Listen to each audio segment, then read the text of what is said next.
আসসালামু আলাইকুম রহমতুল্লাহি আবরাকাতু। যারা আমরা স্মার্টফোন ব্যবহার করি তাদের মধ্যে থেকে 90% লোকে কিন্তু আমরা ইমো ব্যবহার করি। এমন কোনো মানুষ খুঁজে পাবেন না ভাই ইমো ব্যবহার করে না। ইমোর মধ্যে গুরুত্বপূর্ণ কিছু সেটিং রয়েছে।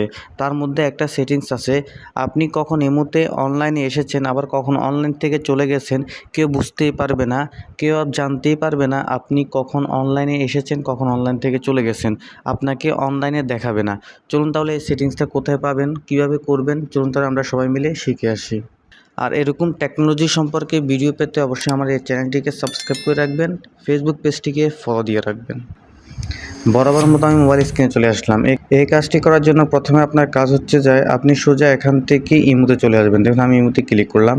ইমোতে আসার পরে ঠিক উপরে কোনায় দেখবেন যে আপনার যে প্রোফাইলটি আছে প্রোফাইল লোগোটি শো করতেছে, এখান থেকে প্রোফাইল লোগোর উপরে ক্লিক করবেন।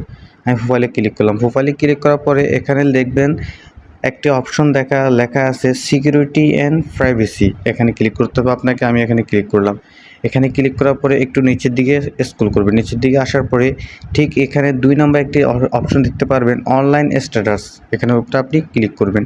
এখানে ক্লিক করার পরে এখানে দেখবেন যে কিছু অপশন দেখা যাচ্ছে, এখান থেকে আপনি নো বডি করে দিবেন। এখান থেকে যে নো বডি একটা অপশনটি দেখা যাচ্ছে, এখান থেকে আপনি নো বডি করে দিবেন। আমি এখান থেকে নো বডি করে দিলাম। নো বডি করার পরে এখান থেকে সোজা ব্যাক হয়ে বেরিয়ে যাবেন, এখান থেকে একদম বেরিয়ে যাবেন। এখন থেকে আপনি কখন অনলাইনে এসেছেন কখন অনলাইন থেকে চলে গেছেন কেউ বুঝতেই পারবে না। আশা করি খুব সহজে বুঝতে পেরেছেন। ভিডিওটি দেখে যদি আপনার একটু উপকার হয়েছে মনে করেন তাহলে অবশ্যই পাশে থাকবেন, সাপোর্ট দিবেন। দেখা হবে নতুন কোনো ভিডিওতে। আল্লাহ হাফিজ।